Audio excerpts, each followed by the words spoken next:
আচ্ছা, বাড়িতে গেস্ট আসলে তোমরাই বলো এই প্লেটটা খালি হবে কি না। শুধু গেস্ট কেন, নিজেদের সামনে দিলে এই প্লেটটা খালি হয়ে হাপিস হয়ে যাবে। তো বাড়িতে গেস্ট আসার কথা, আর ফ্রিজে মাত্র 2টো লেগ পিস ছিল। তো ভাবলাম এইটা বানাই, খেতেও যেমন অপূর্ব হয় আর চটজলদি হয়ে যায়। তো প্রেশার কুকারের মধ্যে লেগ পিসের সাথে 2টো আলু, 1 টুকরো পেঁয়াজ, 4-5টা কোয়া রসুন, স্বাদ মতো লবণ হলুদ দিয়ে 4-5টা সিটি মেরে নিয়েছি। বাঁধাকপি তো এখন প্রত্যেকেরই ঘরে ঘরে, তো বাঁধাকপির পাতাগুলো গোটা সমেতই খুলে বের করে নিতে হবে। একটু চাকু দিয়ে আলগা করে কেটে নিলেই সুন্দর বাঁধাকপির পাতাগুলো বেরিয়ে আসে। বেশ কিছু সরঞ্জাম লাগে না, ওই টুকটাক ক্যাপসিকাম, পেঁয়াজ, রসুন, আদা, কাঁচা লঙ্কা আর একটু বাঁধাকপির অর্ধেক অংশ বেশ টুকরো টুকরো করে কেটে নিতে হবে। এইবার গরম জলের মধ্যে বাঁধাকপির পাতাগুলোকে পাক্কা ঘড়ি থেকে 10 মিনিট চুবিয়ে রাখবে। ফুটন্ত গরম জল নেবে না, ঠিক ফুটন্ত গরম জলের আগের পর্যায়ের গরম জলটা। একদম গ্যাস বন্ধ করে তারপর বাঁধাকপির পাতাগুলো 10 মিনিট মতো চুবিয়ে রাখলেই দেখবে খুব সফট হয়ে যায়। একদম সফট হবে না, যেন মানে সেদ্ধ না হয়ে যায় আর কি। তো সেরকমভাবেই বাঁধাকপির পাতাগুলো তুলে রাখবো। এদিকে চিকেনও আমাদের সুন্দর সেদ্ধ হয়ে গেছে।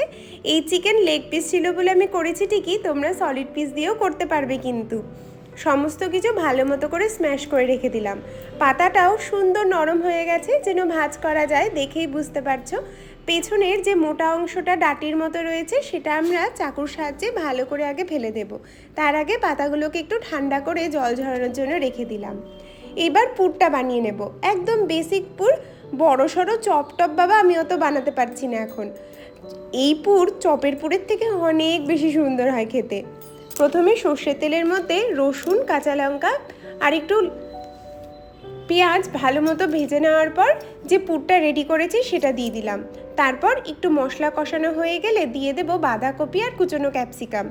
এরপর 1 চামচ টমেটো সস, 1 চামচ সয়া সস, একটু চাট মশলা, একটু ধনে জিরে গুঁড়ো আর একটু পিৎজা সিজনিং দিয়েছি। ভালো করে নাড়াচাড়া করে একদম শুকনো করে নামিয়ে নেব। ব্যাস, আমাদের পুর রেডি। বাচ্চাদের জন্য চাইলে একটু চিজ দিতে পারো, খেতে ওরা বেশ মজা পাবে। এদিকে বাঁধাকপির পাতাটাও সুন্দর জল ঝরে গেছে আর একদম ঠান্ডাও হয়ে গেছে। এইবার পাতার পেছনের যে ডাঁটিটা সেটা ভালো মতো করে বের করে দিয়েছি। বেশ খানিকটা পুর মাঝখানে ভরে নেব, আর সাইডের পাতা দুটো ভাঁজ করে নিয়ে যেমনটা আমি দেখাচ্ছি ওরকমভাবে একদম সরু করে ভাঁজ করতে হবে। সাইডের পাতা দুটো যেন ভেতরেই থাকে, নয়তো ভাজার সময় কিন্তু বেরিয়ে যেতে পারে। এটা শুধু ভাজা ভালো লাগে তা না, এটা ভাপানোও যেমন ভালো লাগে তেমনি এমনি সেঁকা খেতেও কিন্তু ভালো লাগে। পুরগুলো ভালো মতো ভরে 6টা মতো বাঁধাকপির পকোড়া বানিয়েছিলাম।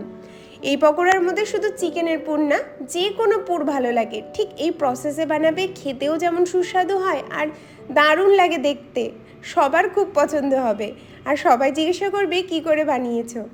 তো আমাদের একদম রেডি হয়ে গেছে বাঁধাকপির পকোড়া। এইবার ব্যাটারটা বানিয়ে নেব। 4 চামচ বেসন নিয়েছি আর 1.5 চামচ চালের গুঁড়ো। এই রেশিওটা মেনটেন করলে ভীষণ মুচমুচে হয়। 1 চিমটি খাওয়ার সোডা এর মধ্যে দিতে পারো, তবে আমি দেইনি।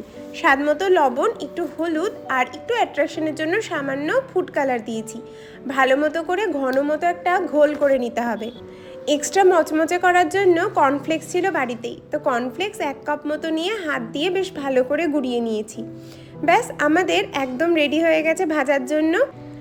বাঁধাকপির যে পুরগুলো বানিয়েছো সেগুলো যেন ফেটে বেরিয়ে না যায়, তার জন্য তোমরা এমনি কাঠি দিয়ে চেপে দিতে পারো। তবে আমি এমনি যে টুথপিকগুলো হয় সেগুলো দিয়ে একটু চেপে রেখেছিলাম। গোলের মধ্যে ডোবানোর পর এমনিও সম্ভাবনা থাকে না বেরিয়ে আসার, তাও সেফটি পারপাসে করেছি যেহেতু গেস্টদের জন্য, সেই জন্য।